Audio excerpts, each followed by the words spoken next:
నమస్కారం.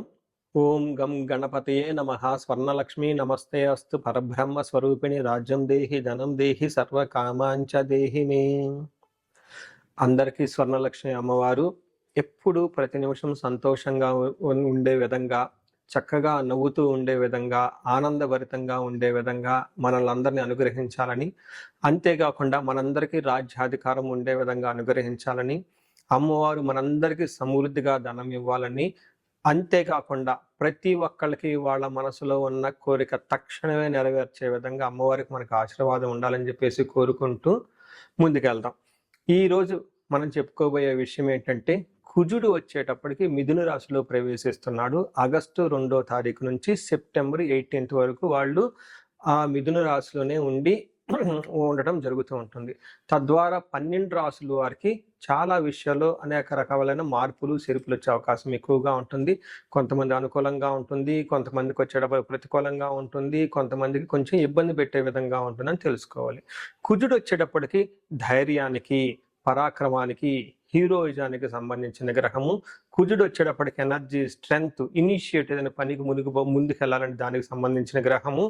Younger brothers, sisters ఎవరంటే వాళ్ళకి సంబంధించిన గ్రహము. అంతేకాకుండా మోస్ట్ ఇంపార్టెంట్, కుజుడును భూమి పుత్ర అంటారు. అంటే ల్యాండ్స్, ప్రాపర్టీస్, బిల్డింగ్, కన్స్ట్రక్షన్ వీటికి సంబంధించిన గ్రహం.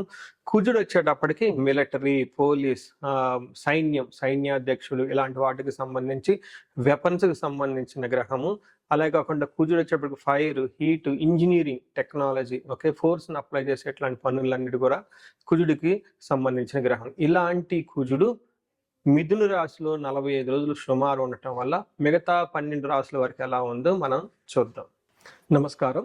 మనం వృషభ రాశి గనక చూస్తే దీని ప్రభావంతో ఎలా ఉండబోతుందంటే, వృషభ రాశి వారికి 2వ స్థానంలో ఈ యొక్క కుజుని యొక్క సంచారం జరుగుతూ ఉంటుంది. ఎప్పుడైతే 2వ స్థానంలో కుజుని యొక్క సంచారం జరుగుతుందో వాళ్ళకి ధనానికి సంబంధించిన వ్యవహారంలో కొంచెం ఇబ్బంది పడే అవకాశం ఎక్కువగా ఉంటుంది. దాచుకున్న ధనం, కూడబెట్టిన ధనం విషయంలో ఖర్చు పెట్టే అవకాశం ఎక్కువగా ఉంటుంది.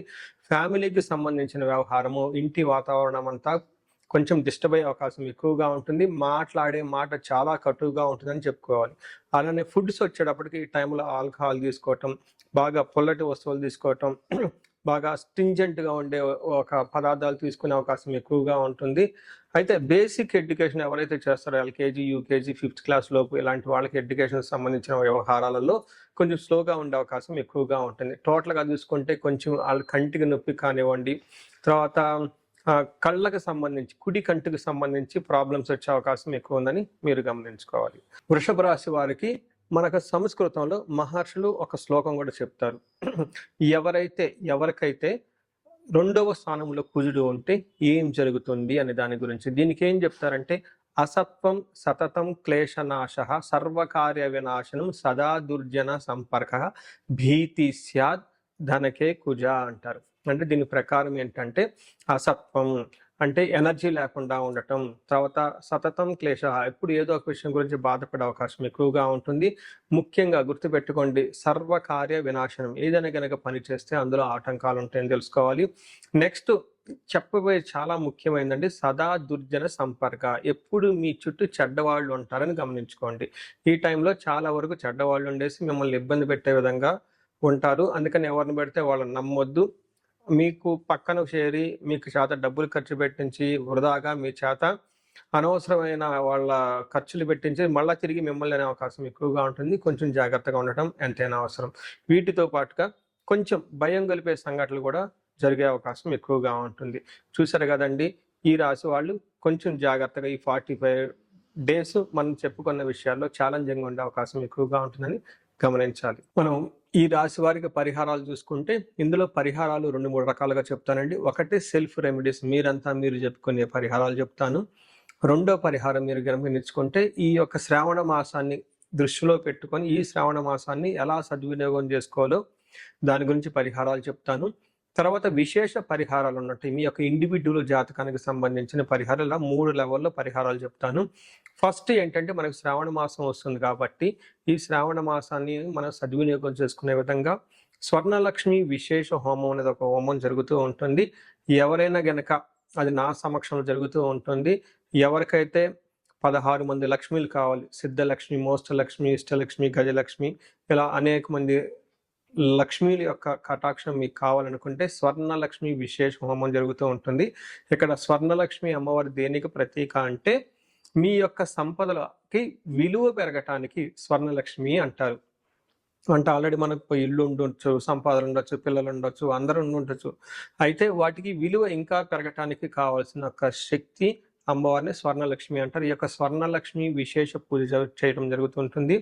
అమ్మవారికి ఎంతో ఇష్టమైన తామర పూలతో ఈ యొక్క హోమం చేయటం జరుగుతూ ఉంటుంది. అమ్మవారికి ఇష్టమైన అనేక పుణ్య ద్రవ్యాలు మొత్తం ఈ పూజ సామాగ్రి వాడటం జరుగుతుంటుంది. ఇది అయిపోయిన తర్వాత ప్రతి ఒక్కరికి 3 వెండి కాయిన్స్ ఇవ్వటం జరుగుతుంటుంది. ఒకటి బీరువాలో పెట్టుకోవడానికి, ఒకటి మీ పర్సులో పెట్టుకోవడానికి, ఒకటి పారే నీళ్ళల్లో డ్రాప్ చేయటానికి. ఇలా ఒక కుబేర మూటని కూడా ఇవ్వటం కూడా జరుగుతూ ఉంటుంది. ఇది గ్రూప్గా సామూహికంగా చేయటం జరుగుతూ ఉంటుంది. దీన్ని అందరూ సద్వినియోగం చేసుకోవాలని చెప్పేసి నేను కోరుకుంటున్నాను.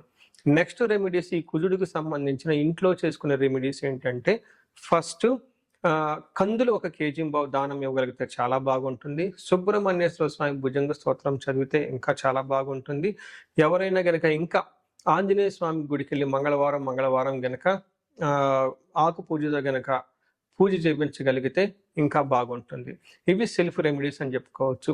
విశేష రెమెడీస్ అన్ని కొన్ని ఉంటాయి. ఇవేంటంటే మీ యొక్క ఇండివిడ్యువల్గా జాతకంలో ఏదైనా గనక దోషాలున్నా, గ్రహశాంతులున్నా అవి ఒకసారి జాతక చక్రం చూపించుకుంటే బాగుంటుంది. ముఖ్యంగా ఎవరి వయసు అయితే 40 సంవత్సరాలు +or-5 years అంటే 35 to 45, 50 ఈ రేంజ్లో ఉండి సక్సెస్ఫుల్గా 10 years ట్రాక్ రికార్డ్, ఎడ్యుకేషన్ ఉండి, ప్రొఫెషనల్ ట్రాక్ రికార్డ్ ఉండి, అంతా బాగుండి ఎక్కడో కనుక లైఫ్లో మీకు ఆగిపోయారన్న ఒక ఫీలింగ్ వచ్చేసి ఉంటే దానికి కారణం మీకున్న శాపాలు యాక్టివేట్ అయ్యి ఉంటాయని గమనించుకోండి.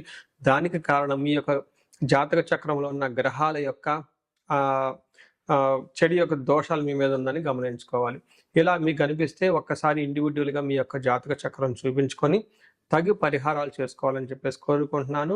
అందరూ ఇప్పుడు విధంగా స్వర్ణలక్ష్మి విశేష హోమంతో పాటు హెల్త్ బాగా లేకపోతే మృత్యుంజయ హోమము, ఆయుష హోమం చేయించుకోవటం, భార్యాభర్తలకు అన్యోన్య దాంపత్య పాశుపత హోమం చేయించుకోవటం, ఎలాంటి పరిష్కారాలను కానీ సరే రాహువుకి సంబంధించిన ఇలాంటివి ఉంటే చండీ హోమం చేయించుకోవటం చాలా ముఖ్యం అని చెప్పేసి నేను కోరుకుంటున్నాను.